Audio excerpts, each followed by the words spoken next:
शानदार क्वेश्चन आने वाला स्टूडेंट। और अभी तक के सीरीज का ये पहला क्वेश्चन है। गोला तो है नहीं मेरे पास, क्योंकि सुबह बच्चे खेलने के नाम से ले गए, वापस किए ही नहीं है, तो मामला गड़बड़ हो गया। अब कैसे समझें? बट मैं आपके एक्सपीरियंस को अच्छा करने के लिए मैं लेके आया हूँ प्याज। क्या? प्याज। ये रिवाइंड करके थोड़ा ध्यान से समझ लीजिएगा स्टूडेंट, थ्योरम को। इस पर बेस क्वेश्चन आता है। देखिए 2 लाइन में बन गया। अगर आपको पता होगा तो आप इतना करेंगे ही नहीं। तो दोनों में क्या होगा? तालमेल। एक को बढ़ाएंगे, अगर स्पीड बढ़ेगा तो उस डिस्टेंस को तय करने में लगा समय घटेगा। ध्यान से समझिएगा। यदि किसी त्रिभुज की 2 भुजाएं बराबर हैं तो उनके सम्मुख भुजाएं भी क्या होते हैं? बराबर होते हैं। क्लास 7 का ये कॉन्सेप्ट स्टूडेंट, सो पढ़ लीजिएगा, इसको लिख लीजिएगा, नोट कर लीजिएगा। नमस्कार साथियों, स्वागत है आप सभी का आपके अपने चैनल डीसी मैथ्स पाटन पे। डीसी मैथ्स पाटन जो आपको प्रोवाइड कर रहा है आपके क्लास पीएम यशस्वी योजना की क्लासेस, वो भी लगातार आपके साथ बने हुए स्टूडेंट। जिस प्रकार से आपका रिस्पांस हमें मिल रहा है स्टूडेंट, हमारे लिए किसी ड्रीम से कम नहीं है। और इसी के कारण हम इसी खुशी में आपके लिए आज इस संडे पे हम ये दूसरे वीडियो लेक्चर आपको प्रोवाइड कर रहे हैं स्टूडेंट। अगर आपने पहले वीडियो लेक्चर को नहीं देखा है तो प्लीज़ जाइए देख लीजिए। वहाँ भी हमने उन क्वेश्चन को देखा है जिन पर बहुत सारे क्वेश्चन फ्रेम होते हैं। उन पैटर्न्स को हमने वहाँ पे एनालिसिस किया है, आपके लिए सॉल्व किया है, जिन पर अधिकतर टाइम आपके लिए क्वेश्चन फ्रेम होते हैं। आज के इस वीडियो लेक्चर में, सेकंड वीडियो लेक्चर में, हम उन क्वेश्चन पर देखने वाले हैं जिनमें मैक्सिमम टाइम आपका क्वेश्चन फ्रेम होते हैं स्टूडेंट। और 2-3 क्वेश्चन तो ऐसे जो कि सर्कल पर ही बेस्ड है। आइए देखते हैं कैसे इसको करना है। तो फर्स्ट क्वेश्चन जो है आपका, बात किया जाए अगर इस सीरीज की, तो 40 नंबर का जो क्वेश्चन है वो आ रहा है कि if the coordinates of 2 opposite vertices of square are a, b and b, a then the area of the square. तो सबसे पहले जो जो बातें बोली जा रही है उसको जरा समझ लेते हैं कि स्क्वायर है, एक वर्ग है, उसके 2 अपोजिट वर्टिसेस के क्या दे दिए गए हैं? आपको कोऑर्डिनेट्स दे दिए गए हैं। कोऑर्डिनेट्स क्या होते हैं आप जानते हैं? निर्देशांक, किसी भी बिंदु का पता, एड्रेस होता है। तो जैसे जैसे बात बोला जा रहा है वैसे वैसे काम कर लेते हैं। चलिए, तो जो कुछ भी है स्क्वायर, तो स्क्वायर सबसे पहले तो आपको क्या चाहिए? स्क्वायर चाहिए। तो ये ले लीजिए, हम स्क्वायर बना लेते हैं। स्क्वायर एक शेप हम बना लेते हैं, बना लिए। मान लीजिए कि ये क्या है? ए बी सी डी आपका स्क्वायर है। अब 2 अपोजिट वर्टिसेस मतलब कि 2 सममुख आपके क्या है? शीर्ष। शीर्ष कौन होते हैं? ये जो पॉइंट्स हैं आपके स्टूडेंट, ये जहां पे 2 साइड्स आपस में मिलती हैं वो पॉइंट्स क्या होते हैं? आपके शीर्ष होते हैं, वर्टेक्स होते हैं। अब अपोजिट मतलब कि सम्मुख, मेरे मुख के सामने कौन है? मेरे मुख के सामने आप हैं, तो मेरे सम्मुख कौन है? आप हैं। तो किसी के सम्मुख, अगर इसके सम्मुख की बात करें तो यहां से लगाइए तीर और छोड़ दीजिए, तो कहां जाएगा? ये डी पे। तो इस तरीके से इसके सम्मुख कौन हो जाएगा? ये। तो अगर आप एक का, अगर मान लीजिए कि इसका a, b लेते हैं, किसी का भी ले सकते हैं, कोई दिक्कत नहीं है, तो इसका क्या हो जाएगा? b, a हो जाएगा। तो ये 2 हैं। अगर आपका a, b ये है तो b, a हो जाएगा। आप इन दोनों को ले गए। तो इस तरीके से आपको अब इस स्क्वायर का क्या पता लगाना है? इतने ही डेटा दिए गए, इतनी ही जानकारी दिए गए हैं और आपको स्क्वायर निकालना है, एरिया निकालना है। आइए देखते हैं कैसे करना है। बड़ा ही मजेदार पैटर्न है और बड़ा ही चालाकी से ये फ्रेम किया गया स्टूडेंट। मतलब कि सबसे पहले आपको क्या करना होगा? यहां से एक आप क्या कर लीजिए? डायगोनल ड्रॉ कर लीजिए, एक विकर्ण बना लीजिए। विकर्ण क्यों? आइए मैं बताता हूं उसका कारण। तो जैसे ही आप विकर्ण बनाते हैं, अब आपके पास ये आपका एक साइड मिल गया। एक साइड मिल गया मतलब कि यहां से यहां तक का लेंथ मिल गया, डिस्टेंस मिल गया। और डिस्टेंस फॉर्मूला आप जानते हैं, इससे निकाल सकते हैं आप इस दोनों की बीच की दूरी। क्यों निकलवा रहा हूं जरा मैं बताऊंगा अभी। तो यहां से आप क्या कर लीजिए? देयरफॉर डिस्टेंस फार्मूला, 2 बिंदुओं की बीच की दूरी क्या होता है आपका? BD की अगर बात की जाए तो इज इक्वल टू, ये होता है आपका x2 माइनस x1 का whole square plus y2 minus y1 का होल स्क्वायर। याद आया क्या? बड़ा ही फेवरेट रहता है बच्चों का, ये 2 मार्क्स का क्वेश्चन फ्रेम होता है इसमें, और ऐसा कोई स्टूडेंट नहीं होगा जो इसमें आपका क्वेश्चन सॉल्व ना करिए। तो यहाँ पे देखिए x2 माइनस x1, तो यहाँ स्टूडेंट ये होता है x1 y1, ये हो गया आपका क्या? x2 y2, या ये x1 ये क्या हो जाएगा आपका? y1, और ये हो जाएगा x2 y2। किसी को भी मान लीजिए, कोई दिक्कत नहीं है। हम मान के चल रहे हैं इसको क्या? x1, ये रहा x1 और ये रहा y1, तो ये हो जाएगा क्या? x2 और ये हो जाएगा y2, ये हो जाएगा क्या? y2। अब देखिए यहाँ पे आप बना लीजिए इसको। यहाँ पे अगर आप बना लेंगे तो BD इज इक्वल टू क्या हो जाएगा? Under root x2 minus x1, तो b माइनस a क्या हो जाएगा स्टूडेंट? b माइनस a का whole square plus y2 minus y1, तो y2 क्या है आपका? a है और b है, तो a माइनस b का होल स्क्वायर। जैसे ही आप इसको सॉल्व करते हैं तो क्या लगेगा आपका? a माइनस बी का whole square, a minus B का होल स्क्वायर। जानते हैं आप फॉर्मूला क्या होता है? a माइनस बी का होल स्क्वायर मतलब कि a का स्क्वायर, तो a की जगह पे क्या है? यहाँ पे b है, तो b का स्क्वायर माइनस 2ab मीन्स ये हो जाएगा 2ab प्लस बी स्क्वायर, मतलब कि ए स्क्वायर हो जाएगा। यहाँ पे थोड़ा ध्यान से फॉर्मूला यहाँ पे पुट कीजिएगा स्टूडेंट, क्योंकि ए बी में ही दिया गया और फॉर्मूला भी हम क्या लर्न करते हैं, ए बी में ही लर्न करते हैं, तो कंफ्यूजन की स्थिति हो सकती है। तो यहाँ पे आप देखिए कि a square minus 2ab plus b square ये हो जाएगा। अब यहाँ से अगर बात की जाए तो कुछ कटने वाला तो नहीं है, चलिए थोड़ा सा और सॉल्व करते हैं इसको। तो बी स्क्वायर यहाँ भी, बी स्क्वायर यहाँ भी, दोनों ही पॉजिटिव, तो आपको क्या मिल जाएगा 2b स्क्वायर मिल जाएगा। ए स्क्वायर यहाँ, ए स्क्वायर यहाँ, दोनों ही पॉजिटिव, तो 2a स्क्वायर यहाँ पे आ जाएगा। फिर यहाँ पे देख लीजिए आप माइनस 2ab और यहाँ पे क्या हो जाएगा आपका माइनस 2ab, तो माइनस 4ab, सब में क्या कॉमन निकल जाएगा 2 आपका कॉमन निकल जाएगा, 2 कॉमन निकल जाएगा तो ले लीजिए बाहर इसको, तो 2 जैसे ही बाहर आ जाएगा यहाँ से आ जाएगा स्टूडेंट ए स्क्वायर, थोड़ा सा पलट के लिख रहा हूँ, कोई दिक्कत वाली बात नहीं है क्योंकि दोनों ही पॉजिटिव है, a square plus b square minus 2ab। अब आप देख सकते हैं कि ये भी फिर से एक फॉर्मूला के रूप में आ गया है, a square plus b square minus 2ab, तो a माइनस बी का क्या हो जाएगा, ये होल स्क्वायर हो जाएगा। इस तरीके से अगर आप देखें इसको, अगर मैं सॉल्व करूँ, चलिए इसको अगर मैं सॉल्व करूँ तो ये क्या हो जाएगा 2, और इसको फिर से मैं फॉर्मूले के रूप में क्या कर सकता हूं, मैं उलट के लिख सकता हूं। फिर से एक बार मेंशन कर दूं मैं फॉर्मूले को कि आप जानते हैं क्या होता है। चलिए x माइनस वाई में लिखता हूं मैं, x माइनस वाई का whole square is equal to X square plus Y square minus 2xy minus 2xy। X square की जगह कौन है, a है, बी स्क्वायर, वाई स्क्वायर की जगह पे कौन है, बी स्क्वायर है, माइनस 2ab तो माइनस 2xy, तो x की जगह पे कौन आ जाएगा, a आ जाएगा। और इस तरीके से जब इस चीज़ को जब ऐसे लिख सकते हैं तो इस फॉर्मूले को भी ऐसा लिखा जा सकता है। तो यहाँ पे हो जाएगा स्टूडेंट आपका a माइनस बी का whole square, a minus B का होल स्क्वायर। अब हम तो ये बात जानते हैं कि इसका लगा स्क्वायर और उसके ऊपर लगा स्क्वायर रूट, तो ये क्या निकल सकता है, बाहर निकल सकता है। तो यहाँ से आ जाएगा आपका bd की बात की जाए तो √2 into A B, A minus B, ये केवल आपका बी डी निकला है स्टूडेंट, एक विकर्ण का मान या यहाँ से यहाँ तक की दूरी निकला है। और ये क्या होता है, विकर्ण होता है, डायगोनल होता है। अब निकलवाने का मैं यहाँ पे कारण बताने वाला हूँ कि आखिर क्यों फाइंड किए, क्योंकि देखिए आपको क्या दे दिया गया है, ये दोनों की कोऑर्डिनेट्स दिए गए हैं, आपने इससे डायगोनल निकाल लिया।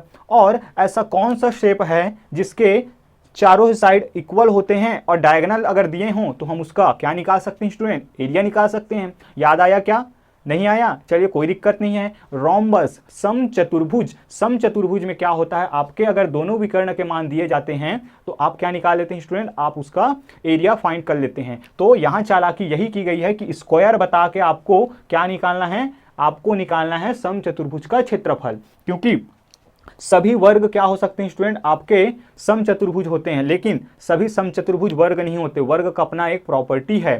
तो इस तरीके से अब दूसरा चीज मैं बताने वाला हूं कि किसी भी वर्ग का क्या होते हैं, इसके विकर्ण हमेशा बराबर होते हैं, विकर्ण बराबर होते हैं, लिख लीजिएगा यहाँ, क्योंकि हमें जल्दी से आगे बढ़ना है। इसलिए अगर मैं बात करूं AC की तो AC भी कितना हो जाएगा स्टूडेंट, इसलिए AC भी कितना हो जाएगा, √2 इंटू a माइनस बी। फिर से मैं मेंशन कर दूं कि किसी भी वर्ग के दोनों विकर्ण क्या होते हैं, आपस में बराबर होते हैं। चलिए अब आपके पास क्या हो गए, दोनों विकर्ण के मान हो गए, एक को मान लीजिए D1, एक को मान लीजिए D1, एक को मान लीजिए D2। अब इसलिए आप क्या लगाएंगे, अब यहाँ पे area of rhombus, therefore area of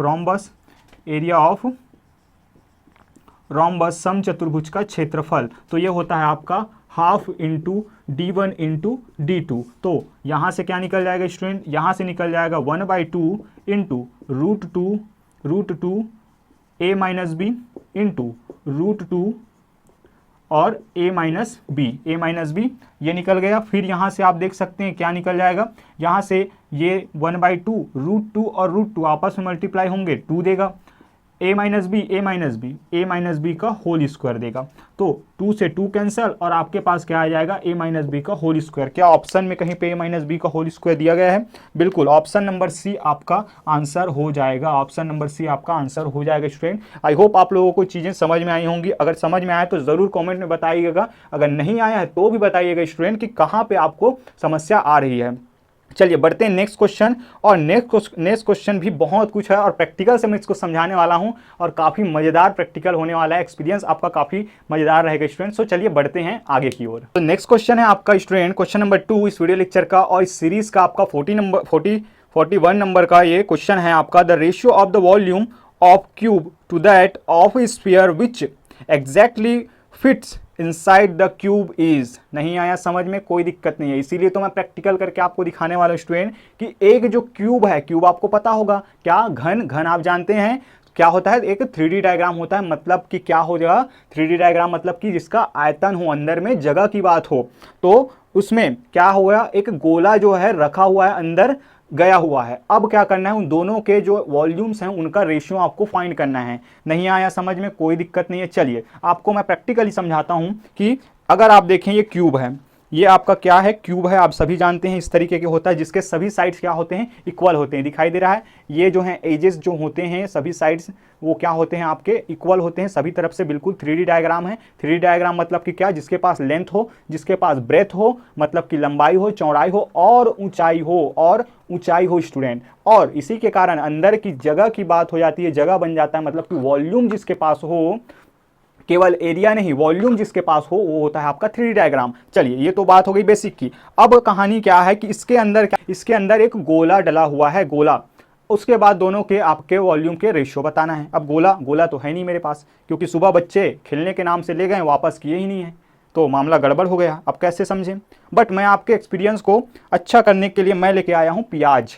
क्या, प्याज। तो चलिए इससे समझते हैं हम, तो समझना मेन है। तो देखिए ये जो है आपका क्या है, इस तरीके से अंदर जा रहा है।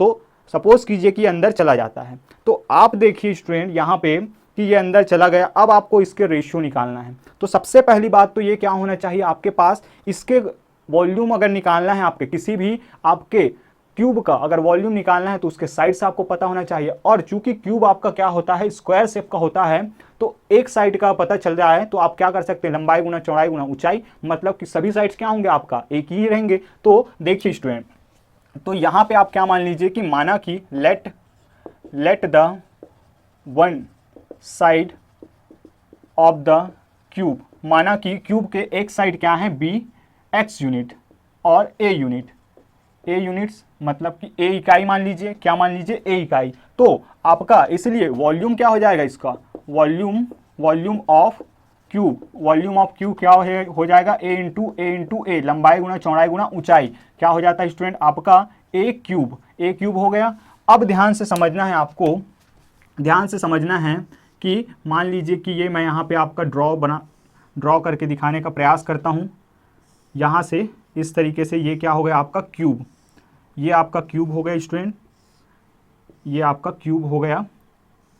अब मैंने कहा कि ये ए है, लंबाई ए, तो ये चौड़ाई भी ए हो जाएगा, ये ऊंचाई भी ए हो जाएगा। अब इसके अंदर क्या है आपका, इसके अंदर है एक गोला, ये जो है गोला है। और गोला किस प्रकार से है कि इसका जो एक साइड है, ये जो फलक है स्टूडेंट आपका फ्लैट सरफेस, उससे छूता हुआ ही जाएगा, पूरा रखा हुआ है। तो देखिए अगर ये गोला है तो यहाँ से यहाँ तक का जो होता है, यहाँ से यहाँ तक का वो क्या हो जाएगा आपका, यहाँ से यहाँ तक, क्योंकि ये अगर सामने से देखें तो सर्कुलर है ये, तो यहाँ से यहाँ तक क्या होता है आपका 2r, मीन्स क्या होता है, डायमीटर होता है। क्या कह रहे हो सर, समझ नहीं आ रहा है, कोई दिक्कत नहीं, मैं आपको फिर से एक्सप्लेन करता हूँ इस बात को कि ये रहा गोला, और गोले का ये जो है ये वाला साइड और ये वाला साइड किससे लगा हुआ है, यहाँ तक कि ये वाला भी किससे लगा हुआ स्टूडेंट, पूरी तरीके से बंद है। ये क्या, ये हो गया आपका ये वाला हिस्सा क्यूब का, ये वाला क्यूब का हिस्सा, और ये दोनों दीवार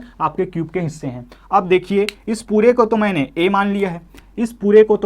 मान लिया है, और मैं कहता हूं कि अगर इस गोले का त्रिज्या r है तो यहां से यहां तक फिर से r होगा, मतलब कि इस फलक से इस फलक तक को मैंने पूरा a माना है, जो कि किसके बराबर होगा, इस गोले के त्रिज्या के दुगने के बराबर होगा। तो इस तरीके से अगर आप देखें तो देयरफॉर यहाँ फॉर स्फीयर गोले के लिए अगर आप देखें स्टूडेंट, तो इसके जो 2r होगा उसके इक्वल होगा a। नहीं आया क्या समझ में, आया होगा मुझे उम्मीद है कि इसका जो एक r है, दोनों r मिला के क्या हो जाएंगे, यहाँ से यहाँ तक की दूरी गोले के लिए, और दोनों गोले के जो छोर हैं आपके कहाँ मिल रहे हैं, दोनों फलक से मिल रहे हैं, इस साइड से मिल रहे हैं, ये दोनों साइड से मिल रहे हैं, यहाँ पे जो है वो, तो यहाँ से यहाँ तक की दूरी हमने a मान ली है। तो इस तरीके से ये क्या हो जाएगा, 2r जो है a के बराबर हो जाएगा। आगे अगर हम देखें तो r का मान क्या हो जाएगा स्टूडेंट, a/2 हो जाएगा। आखिर क्यों निकाले हम ये, तो समझिए आगे चलकर हमें क्या निकालना है, दोनों का वॉल्यूम। वॉल्यूम इसका तो निकल गया वॉल्यूम, बट इसका जो है गोले का वॉल्यूम नहीं निकला है, और डिपेंड करता है किस पे, आर पर डिपेंड करता है। इसलिए वॉल्यूम ऑफ स्फीयर, गोले का आयतन क्या हो जाएगा स्टूडेंट आपका, गोले का आयतन होता है आपका 4/3 pi r cube, 4/3 pi r cube. तो यहाँ से अगर हम देखें तो 4/3 पाई आर का मान कितना है, a/2 का होल क्यूब, मीन्स यहाँ से हम लिख सकते हैं 4/3 पाई a का क्यूब डिवाइडेड बाय कितना हो जाएगा आपका 2 का क्यूब।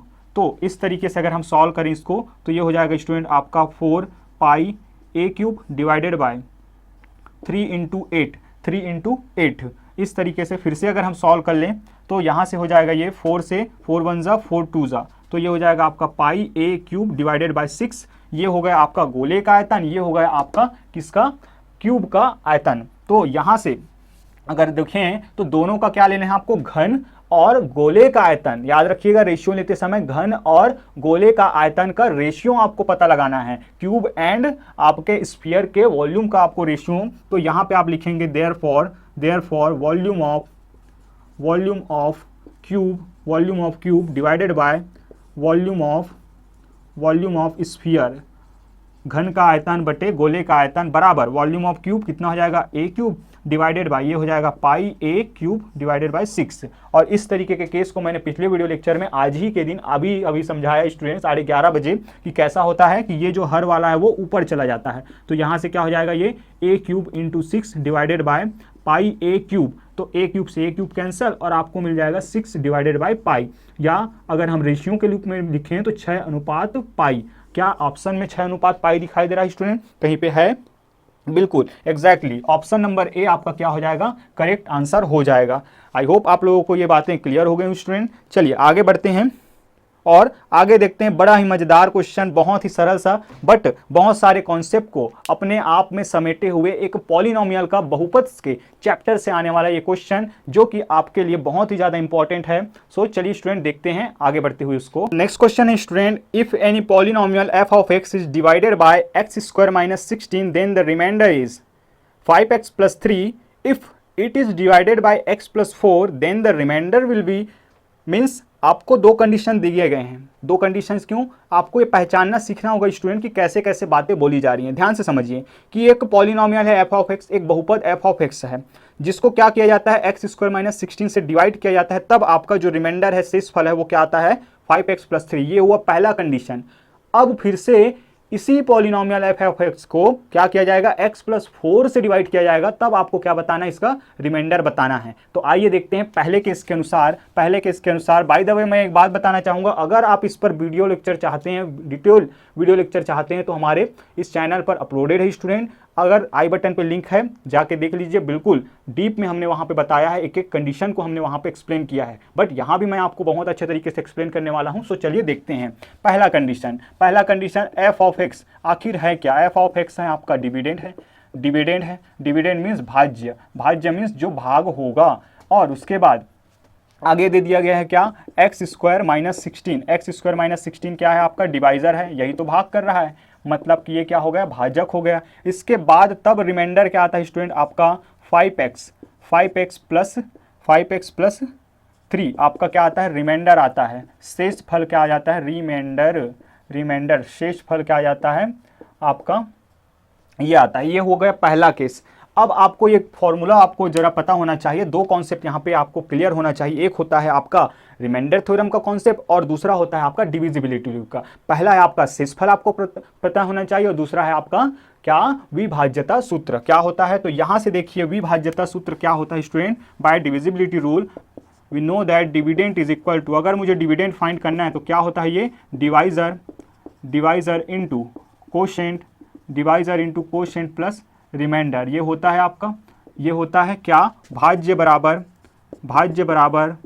भाजक गुणा भागफल धन शेषफल। इसी को आपको लिखना होता है f of x, भाज्य कितना है f of x, भाजक कितना है, भाग करने वाला x माइनस 16 इंटू भागफल आप नहीं जानते हैं तो इसको क्या मान लीजिए q ऑफ x लेके चलिए। फिर शेषफल आपको दिया गया है, तब इस केस पे क्या आता है 5x प्लस 3 आता है। ये हो गया पहला केस। मान लीजिए क्वेश्चन नंबर 1। ये आखिर क्यों किया गया, तो इसका कारण बता रहा हूं, क्योंकि कारण जैसे ही पता चलेगा तब आपको पढ़ने में मजा आएगा। कारण पता चलता है तब पढ़ने में मजा आता है। अब देखिए आपको क्या कहा गया है, इसी f ऑफ x को x प्लस 4 से क्या किया जाएगा, आपको डिवाइड किया जाएगा, तब आपको रिमाइंडर बताना है।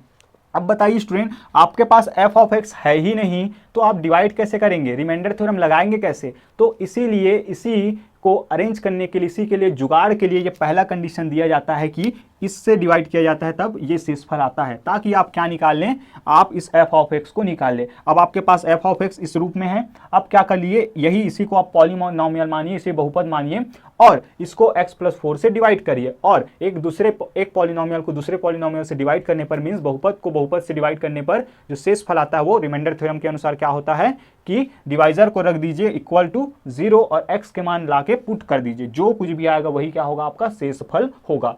शेषफल प्रमेय पर अगर आपको क्वेश्चंस चाहिए, आपको अगर वीडियो लेक्चर चाहिए, डिटेल वीडियो लेक्चर, तो आई बटन पे लिंक मिल जाएगा स्टूडेंट। सो चलिए मैं क्या कह रहा हूँ उसको देखिए। दूसरे केस पर आपको क्या मिल रहा है, दूसरे केस पर जो है यही डिवाइजर, यही जो भाजक है वो मिल रहा है x plus 4। Therefore put x plus 4 equal to 0, then x is equal to क्या मिल जाएगा -4। तो इस minus x is equal to -4 को क्या रख देना है, यहाँ पे इस इक्वेशन नंबर 1 पे रख दीजिएगा। तो क्या मिल जाएगा, f of -4 is equal to यहाँ से मिल जाएगा आपका -4 का स्क्वायर -16, ये हो जाएगा q ऑफ -4 प्लस ये हो जाएगा फिर 5 इंटू -4 प्लस 3, 5 इंटू -4 प्लस 3 यहाँ पे दिखाई दे रहा है, बिल्कुल दिखाई दे रहा है। f of -4 is equal to -4 का स्क्वायर कितना हो जाएगा स्टूडेंट, आपका 16 16। जानते हैं कॉन्सेप्ट घातांक का वो नियम जिसमें ये कहता है कि -1 की पावर अगर सम हो तो क्या हो जाता है, इवन नंबर पर 1 ही मिलेगा। -1 की पावर अगर विषम हो तो आपको -1 मिलता है। चलिए यहाँ पे q ऑफ -4 साथ चल रहा है, प्लस यहाँ से मिल जाएगा -20 प्लस 3, -20 प्लस 3। आगे जब हम इसको सॉल्व करते हैं तो f ऑफ -4 हो जाएगा आपका student 60 16 0 into Q of -4 plus यहाँ से देखिए -20 प्लस 3, माइनस प्लस माइनस, तो बड़े में से छोटे को घटाएंगे तो कितना आएगा 17। चूंकि बड़े संख्या अर्थात -20 है तो आंसर के साथ क्या आ जाएगा, माइनस साइन आ जाएगा। इस तरीके से f ऑफ -4 कितना आ जाएगा -17। और according to the remainder theorem, शेषफल प्रमेय के अनुसार यही जो f ऑफ a आता है, जो कुछ भी वैल्यू, यही क्या है आपका रिमाइंडर होता है, शेषफल होता है। ऑप्शन नंबर अगर बात की जाए तो कौन सा ऑप्शन नंबर पे है आपका स्टूडेंट, ऑप्शन नंबर बी आपका करेक्ट आंसर हो जाएगा।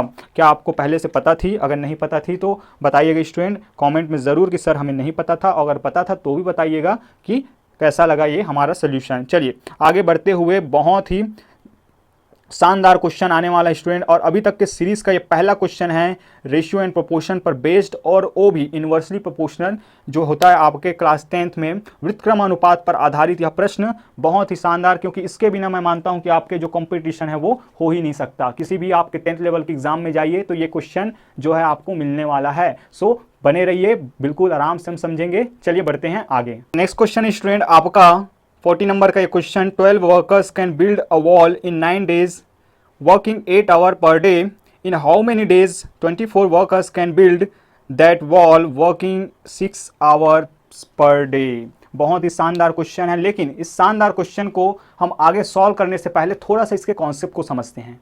अगर कॉन्सेप्ट की बात की जाए तो दो चीज़ें आप पढ़ते हैं स्टूडेंट, समानुपात और क्या होता है आपका व्युत्क्रमानुपात। आपका होता है एक चीज प्रोपोर्शनल और एक होता है डायरेक्टली प्रोपोर्शनल कहें या प्रोपोर्शनल कहें, और दूसरा होता है इन्वर्सली प्रोपोर्शनल, इन्वर्स प्रोपोर्शनल।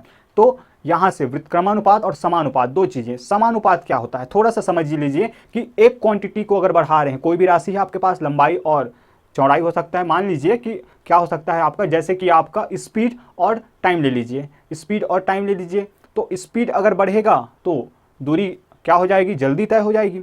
मतलब कि एक क्वांटिटी को जैसे ही बढ़ा रहे हैं हम, तो उस दूरी को तय करने में लगा समय एक क्वांटिटी, दूसरा दूरी स्पीड दूसरा क्वांटिटी, तो दोनों में क्या होगा तालमेल, एक को बढ़ाएंगे, अगर स्पीड बढ़ेगा तो उस डिस्टेंस को तय करने में लगा समय घटेगा। ध्यान से समझिएगा कि आप कहीं पे जाते हैं, अगर आप साइकिल से जा रहे हैं तो जल्दी जल्दी आपका स्पीड अगर बढ़ेगा तो आप जल्दी पहुंचेंगे वहां। अगर आराम से अगर आप पैडल मार रहे हैं तो फिर आप आराम से पहुंचेंगे। मतलब कि स्पीड बढ़ा तो लगने वाला समय क्या हुआ, कम हुआ। स्पीड कम हुआ, अगर आप आराम से पैडल मारेंगे तो आपका लगने वाला समय क्या हो जाएगा, बड़ा हो जाएगा। ये तो हो गई पहली बात। दूसरी चीज देखिए कि अगर आप एक क्वांटिटी को बढ़ाएं और दूसरा क्वांटिटी भी बढ़े, मतलब कि जितनी अधिक वर्षा होगी उतनी अधिक जल भराव होगा, जितनी अधिक वर्षा होगी उतनी अधिक जल भराव होगा। मतलब कि वर्षा के बढ़ने से आपकी क्या हो गई, बारिश ज़्यादा आने से वाटर लेवल भी इंक्रीज हो गया, तो एक क्वांटिटी बढ़ी तो दूसरा क्वांटिटी भी बढ़ी। अगर धूप जितना तेज होगा उतना ज़्यादा पानी क्या होगा, आपका वाटर लेवल कम होते जाएगा। धूप तेज होने से वाटर लेवल कम होते जाएगा। देखिए स्टूडेंट, धूप तेज होने से वाटर लेवल कम होता जाएगा। एक क्वांटिटी से बढ़ने से दूसरा क्वांटिटी अगर घट रहा है तो बिल्कुल सिंपल सा है इन्हीं 3 एग्जांपल्स में। तो अगर एक क्वांटिटी को बढ़ाएं और दूसरा क्वांटिटी कम हो, ध्यान रखिएगा, तब ये होता है आपका व्युत्क्रमानुपात। एक को बढ़ाने पर दूसरा कम हो, एक को घटाने पर दूसरा बढ़े, तो ये होता है व्युत्क्रमानुपात। एक दूसरे के व्युत्क्रमानुपात काम करेंगे, आपके इनवर्स में काम करेंगे, अपोजिट में काम करेंगे। और एक को बढ़ाने पर दूसरा अगर बढ़ता है तो ये होता है क्या, आपके समानुपात होता है, प्रोपोर्शनली, डायरेक्टली प्रोपोर्शन, ये दोनों होते हैं, समानुपात होते हैं। जितना ज़्यादा दूरी तय करेंगे उतना ज़्यादा पेट्रोल खपत होगा, जितना ज़्यादा दूरी तय करेंगे उतना ज़्यादा पेट्रोल खपत होगा, जितना कम दूरी तय करेंगे उतना कम। तो ज़्यादा दूरी, तो ज़्यादा होने से, दूरी ज़्यादा होने से पेट्रोल ज़्यादा लगेगा।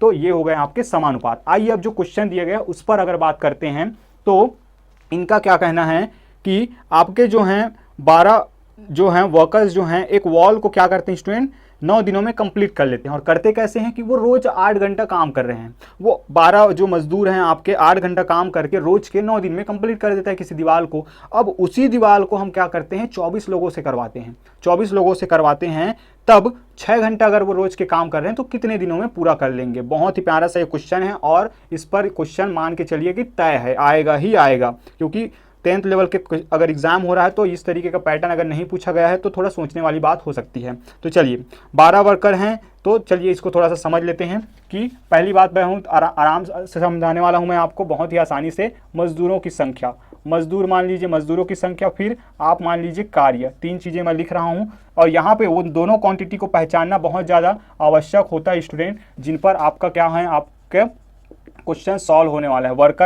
वर्कर हैं, उसके बाद है आपका वर्क है, उसके बाद है आपका टाइम है। देखिए अगर यहाँ पे 12 वर्कर्स काम करते हैं, किसके लिए काम कर रहे हैं, तो एक काम के लिए काम कर रहे हैं, एक ही काम को। तो इस एक काम को 12 वर्कर कितने दिनों में कंप्लीट कर लेते हैं स्टूडेंट, आपका कितने दिनों में, तो 9 दिन में कंप्लीट करते हैं। और रोज के कितना काम कर रहे हैं, वो 8 घंटा काम कर रहे हैं। मतलब कि अगर टाइम की बात की जाए तो 9 गुणित 8 बराबर की घंटे में हम लिखेंगे तो 12 आवर्स, 72 घंटे।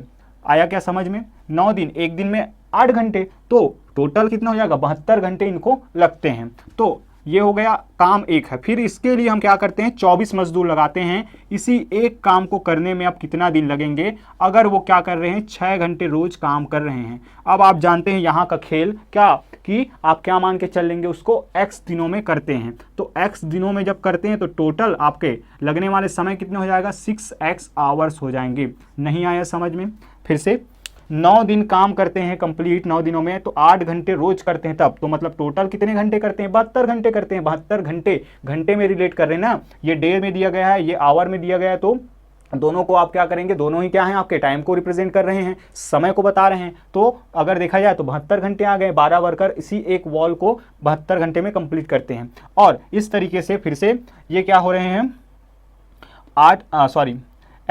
x दिन में अगर कंप्लीट करें, रोज की 6 घंटे काम करके, तो कितना दिन लगाएंगे, ये 6x आवर्स लगाते हैं। अब देखिए उन दोनों क्वांटिटी को देखिए कि अगर नंबर ऑफ लेबर्स कम है तो टाइम जो है वो ज़्यादा लग रहा है। 12 आदमी काम करते हैं तो 72 घंटे काम लगता है। 24 आदमी काम करेंगे तो ये क्या हो जाएगा स्टूडेंट, 6x जो है कम होगा, इससे कम होगा, जाहिर सी बात है प्रैक्टिकल। यहाँ पे देखिए स्टूडेंट, जब रेशियो एंड प्रोपोर्शन के जब आप क्वेश्चन करते हैं, थोड़ा सा आपको इमेजिनेशन भी अच्छे से करना आना चाहिए, थोड़ा सा आपको प्रैक्टिकल लाइफ से जोड़ के देखना पड़ेगा, है ना। यहाँ पे जाहिर सी बात है 12 आदमी जब काम करेंगे तो आपको समय ज़्यादा लगेगा उसी काम को, और उसी काम को जब 24 आदमी करेंगे तो आपको जल्दी कर देंगे। ये बात अलग है कि अगर आप आलसी लोगों को लगाएंगे, फिर भी आलसी लोग भी कर ही लेंगे, ऐसा मेरा मानना है, तो समय कम लगेगा। अब यहाँ के बाद आप देखिए तो ये क्या हो गया, इस तरीके से आपने क्या किया कि इसको जब आप बढ़ा रहे हैं, इसको जब आप बढ़ा रहे हैं तो ये जो टाइम है वो कम होगा।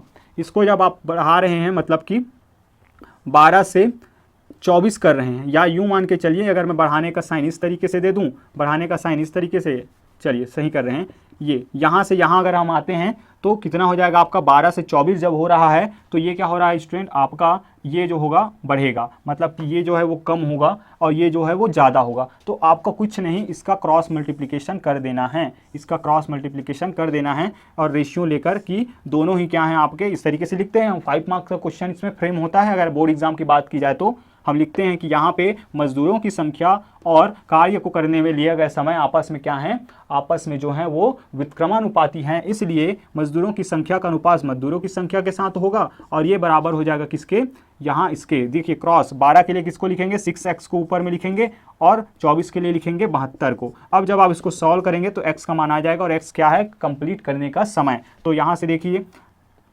ये हो जाएगा 72 गुणित 12, यहाँ से जाएगा इधर से ये जाएगा तो ये कितना हो जाएगा student, equal to 6x into 24, 6x into 24। आगे सॉल्व करते हैं तो यहाँ से 6 मल्टीप्लिकेशन में है, 24 मल्टीप्लिकेशन में है, तो x इज इक्वल टू क्या आ जाएगा 12 इंटू 72 डिवाइडेड बाय 6 इंटू 24। यहाँ से अगर आप इनको काटे तो 24 से कम 24, 24 तियाँ 72, 6 कम 6, 6 दूनी 12 हो जाएगा स्टूडेंट। 2 और 3 का जब मल्टीप्लाई करेंगे तो आपका 6 और x का मान 6, मतलब कि आपके दिनों की संख्या 6 डेज आया है। और अगर बात की जाए ऑप्शन की तो ऑप्शन में अगर आप देखें तो कहीं पे दिखाई दे रहा है क्या, अगर देखें तो बिल्कुल एग्जैक्टली ऑप्शन नंबर डी आपका क्या हो जाएगा, आंसर हो जाएगा कि 6 दिनों में ये करते हैं। तो चलिए स्टूडेंट इस तरीके से आगे बढ़ते हैं और आगे में आपका फिर से एक थ्योरम पर रिलेटेड एक क्वेश्चन आपका इंतजार कर रहा है। इसके आगे के जो क्वेश्चंस हैं स्टूडेंट आपके ज्योमेट्री से हैं और थ्योरम्स पर बेस्ड क्वेश्चन है जिस पे डायरेक्ट क्वेश्चन फ्रेम होते हैं और यूं ही बिल्कुल आसानी से वो बनने वाले हैं। चलिए नेक्स्ट क्वेश्चन है स्टूडेंट आपका, the ratio of medians of 2 similar triangles is 3:4, then the ratio of their areas will be. कि आपको क्या दे दिया गया, 2 सिमिलर ट्रायंगल्स, सिमिलर का मतलब जानते हैं, सिमिलैरिटी का मतलब आपको पता है, जिनके करस्पॉन्डिंग साइड्स क्या हों, आपस में प्रोपोर्शनल हों, आपस में समानुपाती हों, कौन, संगत भुजाएं, और एंगल्स क्या होते हैं इसके, आपका इस केस पे इक्वल होते हैं। ऐसे दो आपको अगर आकृति मिलती हैं तो ये दोनों क्या होंगे, आपस में क्या होंगे, समरूप होते हैं, आपके सिमिलर होते हैं। अब इनका हमें एरिया निकालना है और क्या दे दिया गया है आपको, इसके जो है मीडियंस का रेशियो दे दिया गया है। अब सर समझ लेते हैं आखिर मीडियन होता क्या है। तो ध्यान से समझिए स्टूडेंट, सपोज कि यहाँ पे अगर हम देखें तो पूरा तो मैं बताने वाला नहीं हूँ क्योंकि यहाँ पे आपको 1 मार्क के लिए यहाँ पे सॉल्व करना है, बट मीडियन को आपको इंट्रोड्यूस करा देता हूँ मैं कि मीडियन क्या होता है। किसी भी वर्टेक्स के, किसी भी सपोज कि ये क्या है, पी क्यू आर है, ये है आपका ए बी सी है, तो किसी भी वर्टेक्स के उसके अपोजिट साइड के मिड पॉइंट, मान लीजिए पी क्यू का मिड पॉइंट कहाँ पे है, यहाँ पे है। अगर ये 10 सेंटीमीटर का है तो पी से लेकर ओ तक, पी से लेकर ओ तक कितना हो जाएगा 5 सेंटीमीटर, और ओ से लेकर क्यू तक भी 5 सेंटीमीटर, मतलब सेंटर पे है ये। किसी भी वर्टेक्स से इसके अपोजिट साइड के जो मिड पॉइंट को ज्वाइन करने वाला लाइन होता है स्टूडेंट ये, तो ये होता है आपका क्या, मीडियन होता है। ये होता है क्या, मीडियन, माध्यिका जिसको कहा जाता है, माध्यिका होता है। इसी प्रकार से यहाँ से ड्रॉ कर लीजिए या यहाँ से ड्रॉ कर लीजिए या यहाँ से ड्रॉ कर लीजिए। शर्त ये है कि इसके अपोजिट के जो हैं वो किससे ज्वाइन होगा, वो साइड के मिड पॉइंट से ज्वाइन करने वाला लाइन। तो ये हो गया। अब क्या दे दिया गया है, इन दोनों अगर सिमिलर हैं, ये दोनों ट्रायंगल सिमिलर हैं तो इनका हमें एरिया फाइंड करना है। और क्या दे दिया गया है, इनका जो है रेशियो दे दिया गया है, माध्यिका का रेशियो दे दिया गया है। मान लीजिए कि माध्यिका पहले के लिए आप मान लीजिए m1 है और दूसरे का m2 है, दोनों का अगर रेशियो देखें तो 3:4 है, ये आपका गिवन है। अब आपको एक थ्योरम आपको यहाँ पे याद करके रखना है स्टूडेंट, इससे रिलेटेड 3:4 है, बिल्कुल 3:4 है कि किसी भी दो अगर सिमिलर ट्रायंगल्स दिए गए हैं, पहला बात है कोई भी 2 सिमिलर ट्रायंगल्स दिए गए हैं तो इनके जो एरिया का जो रेशियो होता है वो इसके करस्पॉन्डिंग साइड्स के, ध्यान से सुनिएगा, करस्पॉन्डिंग साइड्स के स्क्वायर के रेशियो के इक्वल होता है। फिर से, अगर कोई 2 आपके समरूप त्रिभुज हैं उनके जो क्षेत्रफल का अनुपात होता है वो हमेशा उनके संगत भुजाओं के वर्गों के अनुपात के बराबर होता है। अब दूसरा चीज इसी में आपको करेक्ट करना है कि अब अगर आपको, अब यहाँ पे तो माध्यिका दे दिया गया है, संगत भुजाएं तो ये रही संगत भुजाएं, माध्यिका के लिए भी सेम यही होता है कि किसी भी 2 समरूप त्रिभुज के जो एरिया का जो रेशियो होता है वो क्या होता है, माध्यिका के वर्ग के रेशियो के इक्वल होता है स्टूडेंट। तो इस तरीके से अगर आप देखें, therefore therefore ratio of areas, क्षेत्रफलों का अनुपात क्या हो जाएगा आपका माध्यिकाओं के रेशियो का वर्ग, तो यहाँ से क्या हो जाएगा 3/4 इसका स्क्वायर, तो यहाँ पे हो जाएगा आपका 9/16। वीडियो रिवाइंड करके थोड़ा ध्यान से समझ लीजिएगा स्टूडेंट थ्योरम को, इस पर बेस क्वेश्चन आता है। देखिए 2 लाइन में बन गया, अगर आपको पता होगा तो आप इतना करेंगे ही नहीं, सीधा डायरेक्ट इसका स्क्वायर लगाएंगे और यहीं पे आपका साइड भी दे सकते हैं ना, और साथ ही साथ आपको अल्टीट्यूड भी दे जाएगा तो भी कोई दिक्कत वाली बात नहीं होगी। अगर शीर्ष लंब का मान भी दे दिया जाता है तो उसके लिए भी यही होगा कि 2 सिमिलर ट्रायंगल हैं और उसके जो एरिया का जो रेशियो होगा वो उसके क्या होगा, उसके शीर्ष लंब के स्क्वायर के रेशियो के इक्वल होता है। तो ये हो जाएगा 9:16। और यहाँ पे अगर ऑप्शन की बात की जाए तो है क्या, बिल्कुल 9:3, ऑप्शन नंबर डी क्या हो जाएगा आपका करेक्ट आंसर हो जाएगा। सो चलिए नेक्स्ट क्वेश्चन आने वाला है आपका सर्कल पर बेस्ड क्वेश्चन। स्टूडेंट सर्कल पर ये आधारित ये क्वेश्चन है जो कि बहुत ही आसानी से बनने वाला, फिर भी लेकिन इतना ही कहूँगा कि ये जो है आपके कॉन्सेप्ट में क्या शामिल होना चाहिए, ये पता होना चाहिए कि क्या होता है आपका थ्योरम। तो क्वेश्चन है आपका कि in the figure given figure PA is equal to 4 centimetre, AB is equal to 5 centimetre, then length of PT will B.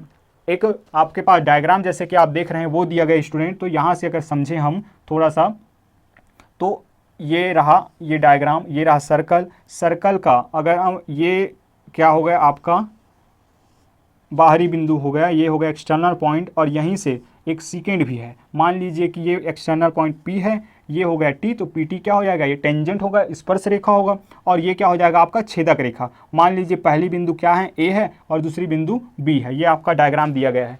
तब यहाँ पे कुछ बातें और दी गई, उसको लिख लेते हैं कि गिवन आपके पास क्या है, गिवन है आपके पास PA इज इक्वल टू है आपका 4 सेंटीमीटर और AB दे दिया गया है, AB का मान दे दिया गया 5 सेंटीमीटर। ये हो गया स्टूडेंट। अब आपको निकालना क्या है, अब आपको इस PT का मान निकालना है। आइए अगर सेंटर इसका मान लीजिए O है, तब कैसे निकलेगा। सबसे पहली बात कुछ चीज़ें हैं उसको आपको पता होनी चाहिए। ये क्या है आपका सीकेंट है, ये एक छेदक रेखा है जिसको क्या A और B पॉइंट पे ये क्या कर रही है, प्रतिच्छेद करते हुए निकल रही सर्कल को। ये हो गया आपका T पॉइंट पे कॉन्टेक्ट पॉइंट है, स्पर्श बिंदु है, ये हो गया टेंजेंट स्पर्श रेखा। अब थोड़ा सा बात ये सबसे इंपॉर्टेंट चीज कि आप देखेंगे स्टूडेंट P से लेकर A तक अगर आपने पढ़ा होगा तो इसको क्या कहा जाता है, सेगमेंट कहा जाता है। ये क्या होता है आपका सेगमेंट है। P से लेकर A सेगमेंट है और दूसरा सेगमेंट है सेकेंड का P से लेकर B, P से लेकर B आपका दूसरा सेगमेंट, P से लेकर A आपका पहला सेगमेंट। और थ्योरम ये कहता है कि यहाँ पे हो जाता है ये क्या कि जो किसी भी सर्कल के जो सेकेंड के जो सेगमेंट होते हैं PA इंटू PB, उसका जो मल्टीप्लिकेशन होता है वो हमेशा किसके इक्वल होता है, वो होता है टेंजेंट के लेंथ के इक्वल होता है, स्क्वायर के इक्वल। मीन्स यहाँ पे अगर मैं देखूँ सिंस PA जो होगा इंटू PB जो होगा वो क्या होगा, PT का स्क्वायर के इक्वल होगा। ये आपने थ्योरम प्रूव भी किया होगा, 5 मार्क्स के लिए क्वेश्चन पूछा जाता है। थोड़ा सा रेंज में मैं कहता हूँ तो PA इंटू P से लेकर B, P से लेकर B को क्या लिख सकता हूँ, PA धन AB लिख सकता हूँ। तो ये हो जाएगा PA धन AB बराबर PT का स्क्वायर। मान रख दीजिए, PA का मान है 4 सेंटीमीटर और PA का मान फिर से 4 सेंटीमीटर, AB का मान 5 इज इक्वल टू PT का स्क्वायर। यहाँ से हो जाएगा ये क्या हो जाएगा 4 इंटू 4 प्लस 9, ब्रैकेट पहले सॉल्व किया जाता है, बॉडमॉस का रूल है। चलिए ये हो जाएगा PT का स्क्वायर। इस तरीके से ये 36 इज इक्वल टू PT का स्क्वायर। PT से स्क्वायर हटेगा तो इधर लग जाएगा स्क्वायर रूट, और स्क्वायर रूट से कोई भी संख्या बाहर निकले तो प्लस माइनस 6 लेकर ये बाहर आएगा। चूँकि हम जानते हैं कि जब कभी भी हम ज्योमेट्री का सेक्शन पढ़ रहे हैं तो माइनस की जरूरत नहीं होती, क्योंकि लेंथ कभी भी माइनस में नहीं होता है। तो प्लस 6 आया है, चूंकि चीज़ें सेंटीमीटर में दी गई हैं इसीलिए 6 सेंटीमीटर आपका ऑप्शन हो जाएगा। क्या हो जाएगा, ऑप्शन नंबर सी आपका ऑप्शन नंबर सी हो जाएगा। 6 सेंटीमीटर आपका करेक्ट आंसर होगा स्टूडेंट। चलिए आगे बढ़ते हैं और आगे फिर से आपका एक क्वेश्चन आ रहा है जो कि आपके बहुत ही सरलता से बनने वाला ये क्वेश्चन है। आइए देखते हैं कि ये क्वेश्चन कौन सा है। तो चलिए स्टूडेंट देखते हैं हमारा नेक्स्ट क्वेश्चन क्या है। बहुत ही सरलता से बनने वाला ये क्वेश्चन है। If 69.5 is the mean of, जो भी डेटा दिया गया है यहाँ पे मैंने लिख लिया, इस डेटा का मीन जो है वो क्या है 69.5, then the value of x will be. फिर आपको क्या करना है, जो छिपा हुआ x है उसका वैल्यू आपको फाइंड करना है। आइए देखते हैं कैसे बनेगा। आप मीन से भली भांति परिचित है। माध्य निकालना आप जानते हैं क्या होता है आपका माध्य निकालना, सम ऑफ स्कोर्स प्रेक्षणों का योग बटे आपका नंबर ऑफ स्कोर्स प्रेक्षणों की संख्या। तो ये रहा वो प्रेक्षण, ये रहा डेटा या आंकड़ों की जो है योग बटे आंकड़ों की संख्या, इस तरीके से भी लिख सकते हैं। तो यहाँ पे देखिए ये रहा आंकड़े, ये रहा प्रेक्षण, और यहीं पे अब छुपा हुआ है कितना, x छुपा हुआ है। तो सबसे पहले क्या कर लेना, प्रेक्षणों का योग कर लेना है। और माध्य इनका क्या दे दिया गया स्टूडेंट, माध्य का वैल्यू तो पहले से दिया हुआ है, तो इस पूरे के जगह पे क्या रख देंगे हम, 69.5 रख देंगे। फिर सम जब करेंगे इनका तो क्या हो जाएगा, यहाँ से देखिए इनको जब आप ऐड करेंगे स्टूडेंट तो ये आपके पास आ जाएगा 619, और साथ में x तो साथ चलेगा ही चलेगा। और टोटल नंबर कितना है इनका, 1 2 3 4 5 6 7 8 9 10, तो ये 10 से क्या हो जाएगा, डिवाइड किया जाएगा। आगे अगर बढ़ें तो आप जानते हैं क्रॉस मल्टीप्लिकेशन, इसके नीचे कुछ नहीं, मतलब 1 इसका इस पूरे के साथ, इसका इस पूरे के साथ मल्टीप्लाई होगा। तो 69.5 इंटू 10 इज इक्वल टू 619 धन x, बराबर x का मान आपको निकालना है, तो आपस में मल्टीप्लाई होगा, तो ये जो होगा क्या हो जाएगा आपका स्टूडेंट, पॉइंट जो होगा बैलेंस कर दिया जाएगा। तो 995 is equal to 695 is equal to 619 धन x। तो x का मान कितना हो जाएगा, इधर अगर हम इसको ट्रांसफ़र करेंगे तो 695 में 619 जब माइनस होगा तो x का मान आ जाएगा आपका कितना, 15 माइनस 9 करेंगे, 15 माइनस 9 करेंगे तो 6 आएगा। फिर यहाँ पे 8 माइनस 1 करेंगे 7, 6 माइनस 6 हो जाएगा आपका 0। तो 76 आपका आंसर आया है। क्या ऑप्शन में 76 है स्टूडेंट, एग्जैक्टली 76 है, ऑप्शन नंबर डी आपका ऑप्शन हो जाएगा, आंसर हो जाएगा। चलिए आगे बढ़ते हैं। फिर से सर्कल पर एक बेस क्वेश्चन है जो कि आपके थ्योरम पर बेस ही है स्टूडेंट, बहुत ही आसानी से हम इसको करने वाले हैं, लेकिन थोड़ा सा आपको समझना होगा। अपने आप में एक बहुत यूनिक पैटर्न है और बहुत सारे क्वेश्चन फ्रेम होते हैं। और NMMS की अगर बात की जाए वहाँ पर भी इसके रिलेटेड क्वेश्चन आते हैं स्टूडेंट, क्योंकि क्लास 8 में भी ये थ्योरम है। तो चलिए देखते हैं इसको हमें कैसे सॉल्व करना है। क्वेश्चन है आपका student, if O is the centre of the circle and angle OPR is equal to 30 degree and angle OQR is equal to 40 degree, then the find the angle POQ। समझिए circle दिया गया है आपका कुछ इस तरीके से, ये रहा सर्कल, ये सर्कल है स्टूडेंट। फिर यहाँ पे दो पॉइंट्स हैं, यहाँ पे P, ये रहा P और ये रहा Q, ये रहा P और ये रहा Q। कहीं R पे क्या हो रहा है, एंगल इनका सब्सटेन हो रहा है। साथ ही साथ अगर सेंटर O है तो सेंटर O पर भी ये सब्सटेन करते हैं, एंगल जो है वो बनाते हैं। अब आपको एंगल दे दिए गए हैं यहाँ के, मान लीजिए कि R, ये इस तरीके से, ये कितना है आपका 30 डिग्री है और ये कितना है आपका 40 डिग्री है। ध्यान से समझिएगा स्टूडेंट इस क्वेश्चन को कैसे करना है, तब आपको ये वाला जो है इसका वैल्यू फाइंड करना है। तो समझिए थोड़ा सा कि यहाँ पे अगर आप देखें तो O से लेकर P, O से लेकर P, OP क्या है आपका, रेडियस है, ये रेडियस है स्टूडेंट। O से लेकर Q क्या है, रेडियस है। O से लेकर R ज्वाइन करूं तो भी क्या होगा, रेडियस ही होगा वो। ध्यान से समझिए कैसे रिलेट हम कर पाएंगे इसको। तो OP, OQ और OR क्या हो गए, आपस में इक्वल हो गए स्टूडेंट। तो यहाँ पे पहला रिजल्टेंट निकला आपका OR is equal to OP is equal to OQ। क्या है आपके, सब के सब रेडियाई हैं, त्रिज्याएं हैं, त्रिज्याएं हैं, एक ही वृत्त के क्या हैं, त्रिज्याएं हैं, त्रिज्या है ये। अब देखिए, अब यहाँ पे पहला चीज कि ट्रायंगल, ये वाला ट्रायंगल दिख रही है जिनका वैल्यू हमें पता है, triangle RPO and triangle RQO, दोनों ही ट्रायंगल में बात की जाए तो पहले ट्रायंगल में अगर बात की जाए तो दो सेक्शन में बना लेता हूं। यहाँ पे अगर देखें तो ये भी रेडियस, ये भी रेडियस, एक त्रिभुज के दो भुजाएं अगर इक्वल हैं तो वो क्या कहलाता है स्टूडेंट, आपका आइसोसेलेस ट्रायंगल, समद्विबाहु त्रिभुज। और समद्विबाहु त्रिभुज की प्रॉपर्टी क्या होती है कि उनके जो इक्वल साइड हैं, ये साइड और ये साइड, इनके अपोजिट एंगल्स भी क्या होते हैं, इक्वल होते हैं। मतलब कि यदि किसी त्रिभुज की दो भुजाएं बराबर हैं तो उनके सम्मुख भुजाएं भी क्या होते हैं, बराबर होते हैं। क्लास 7 का ये कॉन्सेप्ट है स्टूडेंट, सो पढ़ लीजिएगा, इसको लिख लीजिएगा, नोट कर लीजिएगा कि दो भुजाएं बराबर तो उनके सम्मुख की दोनों कोण भी आपस में बराबर। तो ये भुजा देखिए, ये वाला भुजा, तो इसके सम्मुख का कोण कितना, 30 डिग्री। तो इसके सम्मुख का कोण, ये जो है एंगल, ये जो छोटा सा एंगल यहाँ बचेगा वो भी कितना हो जाएगा आपका, 30 डिग्री हो जाएगा, 30 डिग्री। इसी तरीके से फिर से आप ये भी रेडियस, ये भी रेडियस, दोनों ही रेडियस, तो ये भी कि क्या हो जाएगा स्टूडेंट आपका, यहाँ पे मैं लिख लूँ इसका रिजल्टेंट कि एंगल आपका PR, angle PRO is equal to angle क्या हो जाएगा आपका RPO, और दोनों ही क्या हो जाएंगे आपके 30 डिग्री के इक्वल हो जाएगा। इसी तरीके से अगर हम देखें यहाँ पे तो ये वाला जो एंगल हो जाएगा आपका 40 डिग्री। सेम कॉन्सेप्ट है स्टूडेंट, सेम आपका आइसोसेलेस ट्रायंगल ये भी होगा। तो यहाँ पे हो जाएगा एंगल आपका कौन सा, RQO is equal to angle ये हो जाएगा ओ आर क्यू, आर पे जो एंगल और क्यू पे जो एंगल वो दोनों ही क्या होंगे आपके 40 डिग्री के इक्वल होंगे। इस तरीके से आपका जो है आर पे जो एंगल है इधर की ओर वो 40 और इधर 30, तो पूरा एंगल की बात की जाए therefore angle P are Q, ध्यान से समझिए पी आर क्यू कैसे कैसे बना है, P R O plus Q R O, angle P R O plus angle Q R O means 30 degree plus 40 degree, तो ये टोटल कितना हो जाएगा 70 डिग्री। ये अगर टोटल 70 डिग्री आ जाता है स्टूडेंट, आपने बहुत बड़े काम कर लिया है, आपने इस पूरे एंगल का मान अगर फाइंड कर लिया है कितना आ जाएगा 70 डिग्री, तो आपने एक बड़ा काम कर लिया है। अब देखिए थ्योरम क्या कहता है, थ्योरम ये कहता है कि angle subtended bye an arc at the centre of the circle is double the angle subtended bye same arc on remaining part of the circle, कि किसी वृत्त के किसी एक चाप के द्वारा केंद्र पर अंतरित कोण और उसी चाप के द्वारा अन्य भाग पर अंतरित कोण क्या होता है, केंद्र पर अंतरित कोण उससे डबल होता है।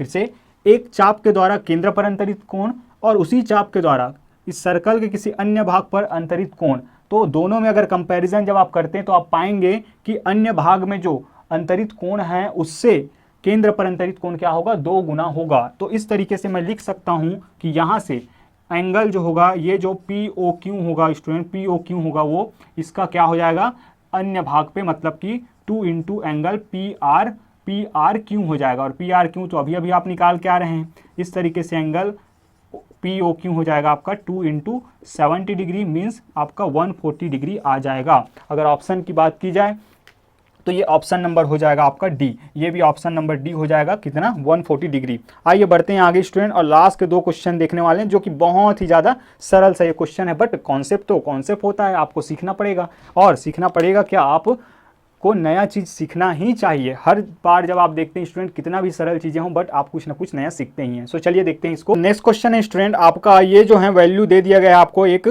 क्या दे दिया गया है, ये स्टेटमेंट मान लीजिए दे दिया गया है, फिर आपका इसका वैल्यू पूछा जा रहा है। ट्रिग्नोमेट्री का ये क्वेश्चन है, आइए देखते हैं ये कैसे बनेगा। अगर कॉन्सेप्ट की बात की जाए तो ये आपका, या क्वेश्चन की बात की जाए तो कौन से सेक्शन से है ये है आपके कॉम्प्लीमेंट्री एंगल से रिलेटेड क्वेश्चन जो है, पूरा कोणों से रिलेटेड क्वेश्चन। क्या होते हैं पूरा कोण, तो थोड़ा सा समझ लेते हैं। अगर एंगल्स, 2 एंगल्स का सम कितना आ जाए स्टूडेंट 90 डिग्री आ जाए, तो दोनों एक दूसरे के क्या कहलाते हैं, पूरा कोण कहलाते हैं, कॉम्प्लीमेंट्री एंगल्स कहे जाते हैं। तो यहाँ पे आपको ढूंढना नहीं है कि कौन एक दूसरे के कॉम्प्लीमेंट्री है, आप अक्सर देखेंगे कि अक्सर क्या ऐसे ही आप पहचान जाएंगे कि एक दूसरे के कॉम्प्लीमेंट्री एंगल्स क्या होंगे, ये होंगे। 76 में अगर आप 40 ऐड करते हैं 14 तो कितना आ जाएगा 90 आ जाएगा। अब यहाँ पे 2 तरीके हैं आपके पास स्टूडेंट, 2 तरीके हैं, या तो आप क्या करिए, या तो इस कॉस को साइन में चेंज कर लीजिए, या तो इस साइन को क्या कर लीजिए कॉस में चेंज कर लीजिए। आइए कैसे कह रहा हूं मैं, कि मैं इस 4 डिवाइडेड बाय 3 लिखता हूं, तो कॉस को मैं क्या लिख सकता हूं, कॉस 76 डिग्री को मैं लिख सकता हूं 90 डिग्री माइनस 14 डिग्री। कोई फर्क पड़ेगा क्या, कोई फर्क नहीं पड़ेगा, क्योंकि 90 डिग्री में अगर 14 डिग्री माइनस करते हैं आप तो वापस से कितना मिल जाएगा, इतना ही मिल जाएगा। और नीचे में आप क्या कर लीजिए, इसको ऐसे ही रहने दीजिए। आगे जब आप उसको सॉल्व करते हैं तो अब आप एक जानते हैं एक चीज़, क्या, चूँकि आप जानते हैं कॉस 90 डिग्री माइनस थीटा क्या होता है स्टूडेंट, आपका साइन थीटा होता है। 90 degree minus theta sine theta, 90 theta के जगह पे यहाँ कौन है, थीटा के जगह पे है 14, तो साइन थीटा, तो यहाँ थीटा के जगह पे क्या लिख जाएगा 14 डिग्री। इस तरीके से ये 4 डिवाइडेड बाई 3 ऊपर लिखा जाएगा साइन 14 डिग्री और नीचे में तो साइन 14 डिग्री चल ही रहा है, एक दूसरे से कैंसिल होगा, तो 4/3 आपका आंसर आ जाएगा। ऑप्शन की बात की जाए तो कौन से नंबर का option, option number B, option 4/3, option number A आपका आंसर हो जाएगा। देखिए कितना सरल सा क्वेश्चन है। आइए साथ ही साथ हम इसके आगे बढ़ के ये वाला क्वेश्चन भी देख लेते हैं स्टूडेंट, कि इफ़ एक आपके पास क्वेश्चन मिल रहा है, मतलब कि ये जो है वो क्या है, is the arithmetic mean of A and B then the value of N will be, कि अगर ए और बी के जो आपके समांतर माध्य हैं वो ये हैं, तब आपको n का मान ज्ञात करना है। बनेगा कैसे, समांतर माध्य कैसे निकाला जाता है, 2 संख्याएं हैं तो 2 संख्याओं का समांतर माध्य है a और b है, तो इनका समांतर माध्य क्या हो जाएगा, ये हो जाएगा स्टूडेंट आपका a + b डिवाइडेड बाई 2 हो जाता है। तो ये जो है इस पूरे के इक्वल हैं, तो क्यों ना मैं इस पूरे के इक्वल ही लिख देता हूँ, इसको सिंपल सा है, पूरे के इक्वल ही लिख दिया। अब आपको क्या चाहिए स्टूडेंट, आपको चाहिए n का मान, तो थोड़ा सा यहाँ दिमाग लगाना है आपको, कुछ नहीं, आप देख लीजिए यहाँ पे a की पावर 1 प्लस b की पावर 1, यहाँ भी देखिए a की पावर n+1 प्लस b की पावर n+1, मतलब कि दोनों ही साइड में इक्वल का साइन लगा हुआ है और दोनों ही साइन में अगर देखें स्टूडेंट तो a के पावर्स आपस में कंपैरिजन किए जा सकते हैं क्योंकि इक्वल का साइन लगा हुआ है। तो यहाँ से अगर हम देखें तो आपके n+1 की जगह पे क्या लिख सकता हूँ, इज इक्वल टू करके 1 लिख सकता हूँ मैं, इसलिए n+1 इज इक्वल टू क्या हो जाएगा स्टूडेंट, आपका 1 हो जाएगा। और यहाँ से n is equal to 1 - 1 means n का मान 0। देखिए कितने ही आसानी से ये बन गया। थोड़ा सा आपको समझना है चीज़ों को, अरेंज आपको करना है इस तरीके के क्वेश्चन में कि कंपैरिजन आप जब दोनों तरफ करेंगे तो आपका n का वैल्यू क्या आ जाएगा, यहाँ पे ये निकल के आ गया 0। ऑप्शन नंबर डी आपका क्या हो जाएगा, करेक्ट आंसर हो जाएगा स्टूडेंट। इस तरीके से हमने यहाँ पे लगभग 10 क्वेश्चन को आपको दिखाया है और मैं हमेशा से ये कहता हूँ कि ये क्वेश्चन नहीं पैटर्न्स हैं। आपको अपने एनसीईआरटी बुक से आपको इन क्वेश्चन से रिलेटेड क्वेश्चंस लेके आने स्टूडेंट, लगाने अपने लिए और प्रैक्टिस करनी है।